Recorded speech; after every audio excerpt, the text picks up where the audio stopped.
Tenemos en representación de las cátedras de Derecho de Trabajo de las Facultades de Derecho y Ciencias Sociales de la UBA dos invitados.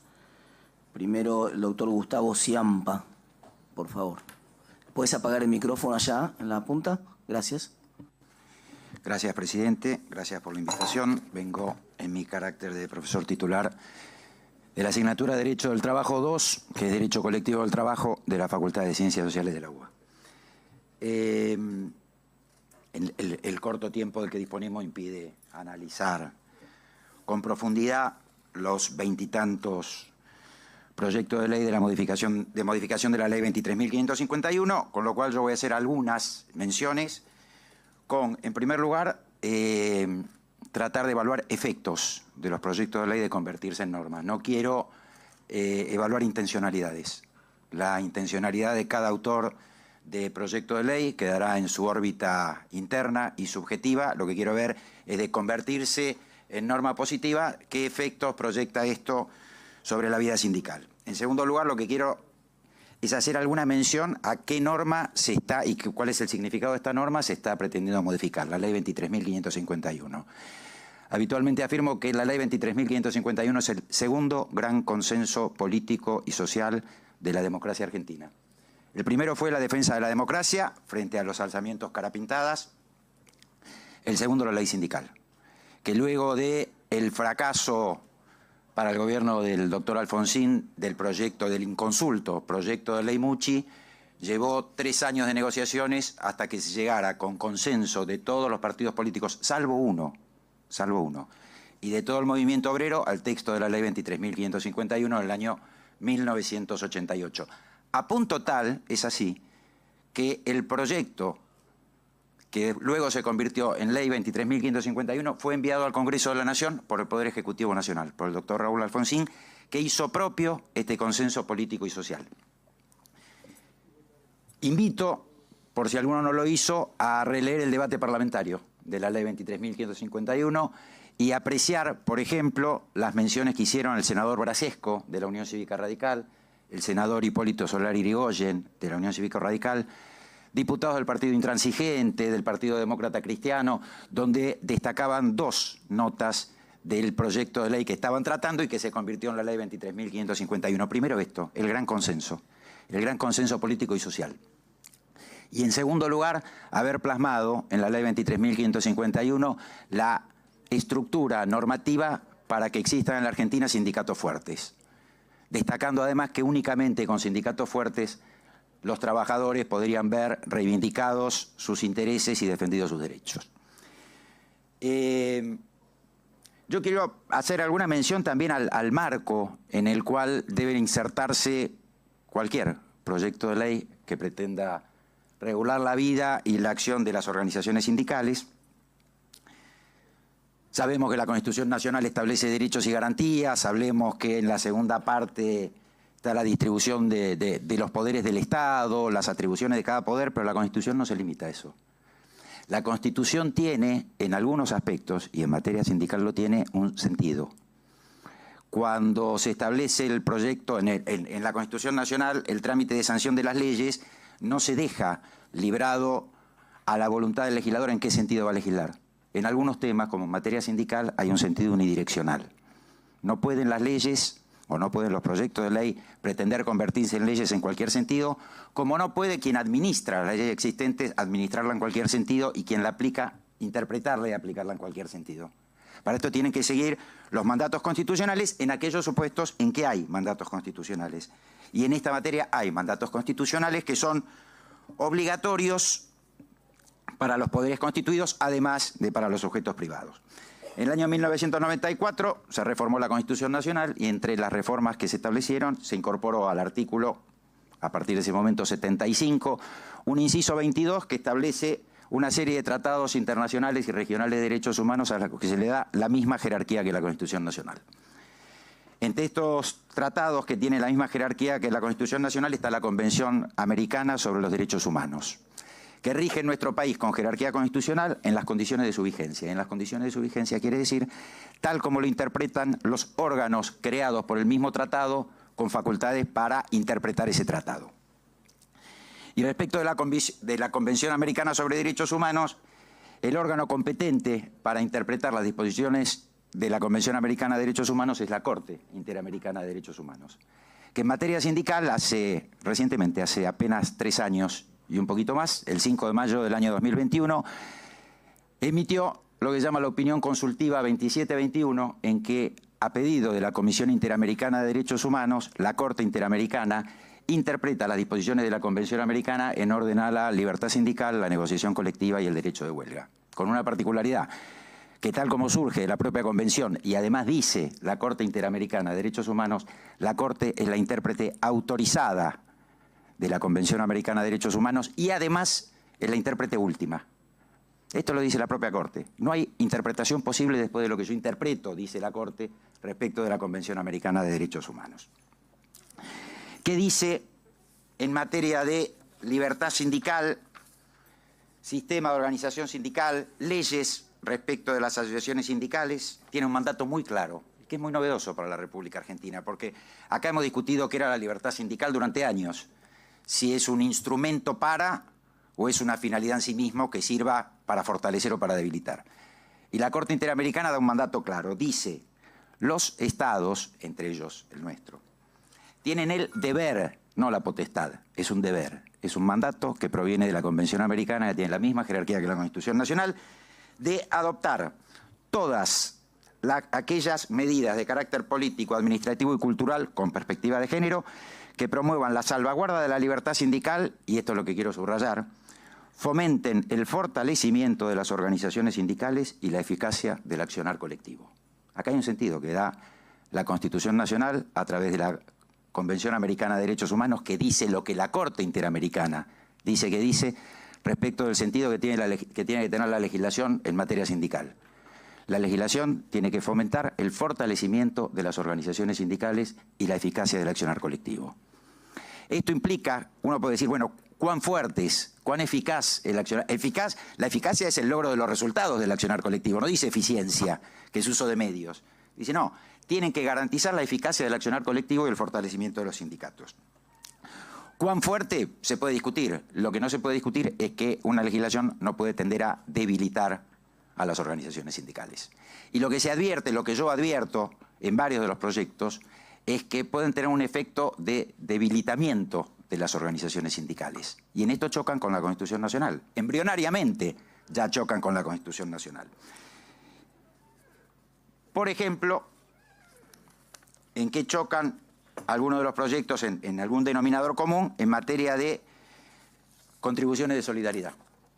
Cuando algunos proyectos prohíben las contribuciones de solidaridad y otros limitan a los afiliados las contribuciones de solidaridad, el primer pensamiento, la primera evaluación es ¿esto fortalece a los sindicatos o los debilita? No, esto debilita, más allá de la intención de sus autores, esto debilita.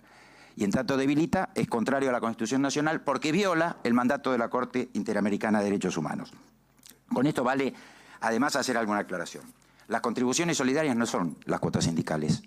Las cuotas sindicales lo pagan los afiliados, son los que dan derecho a participar en la vida interna de la asociación.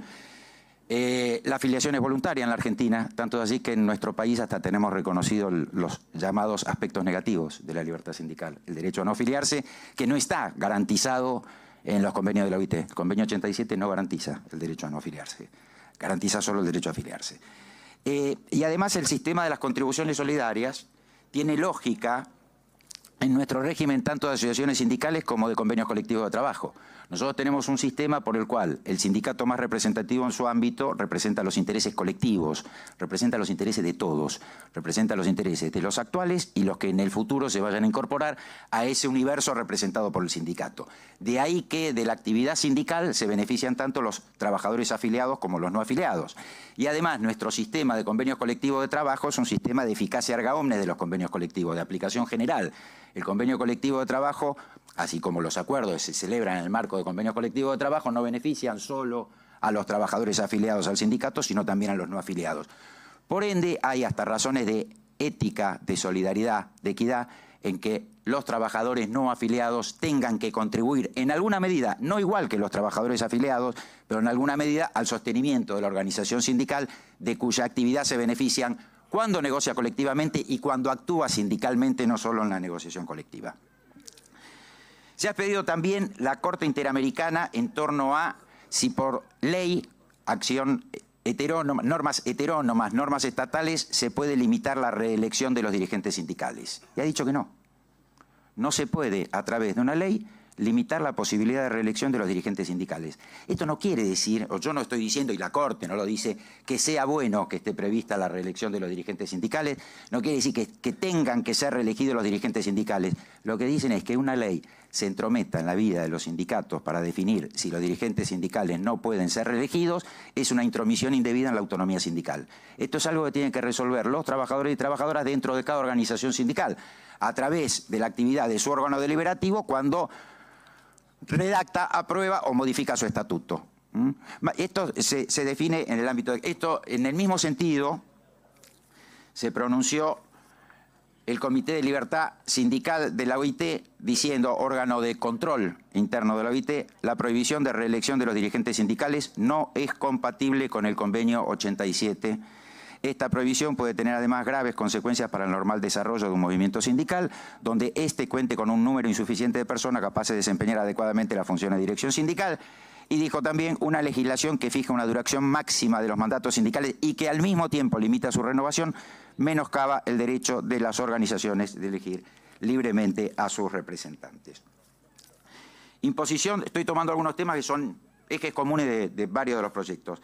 Imposición de las minorías en el órgano directivo. Señalo y resalto órgano directivo, porque a veces se habla de este tema como que en los sindicatos no hay representación de las minorías. Y esto no es así.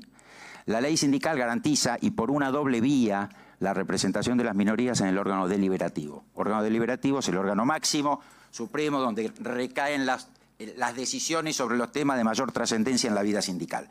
Por supuesto, cuando esa asamblea, en una asamblea donde cada quien va por sí mismo, están todos, mayorías y minorías. La garantía de representación de las minorías se hace en los congresos.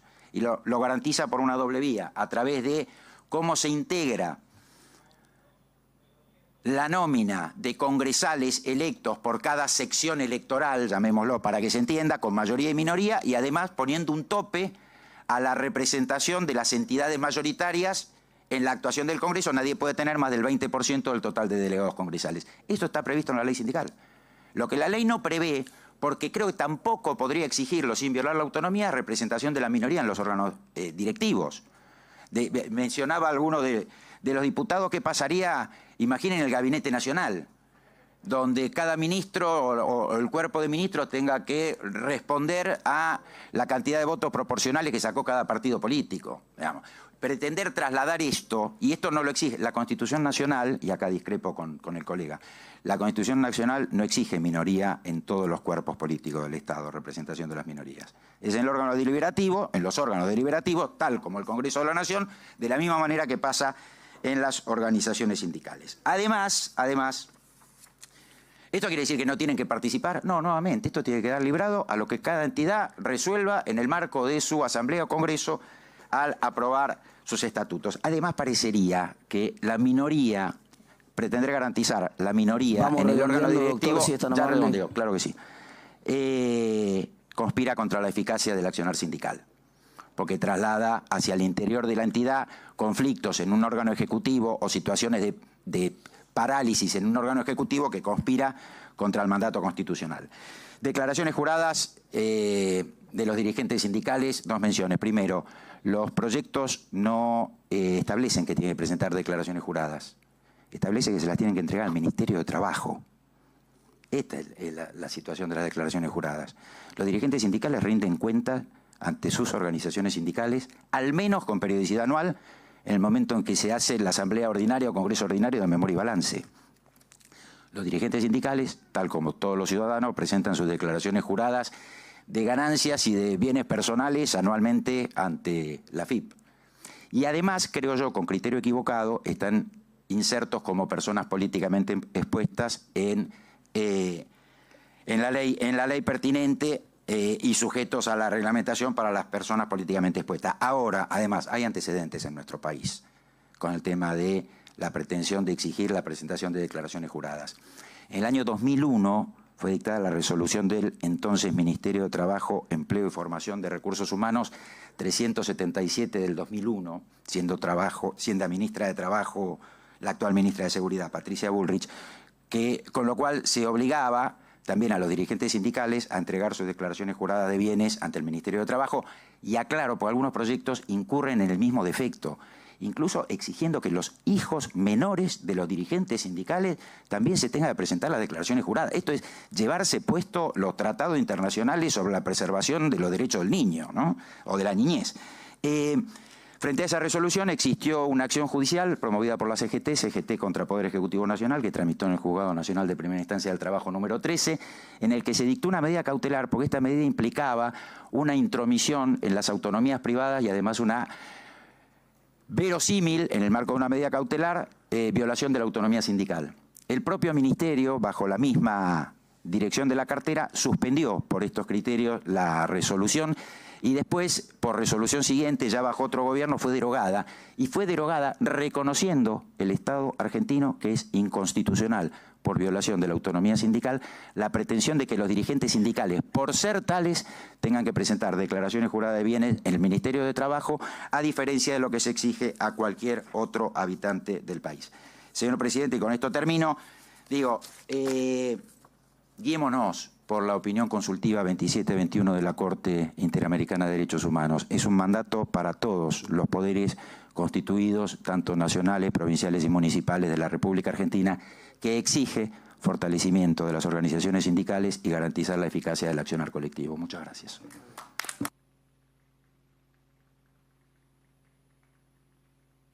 Muchas gracias, doctor. Seguimos.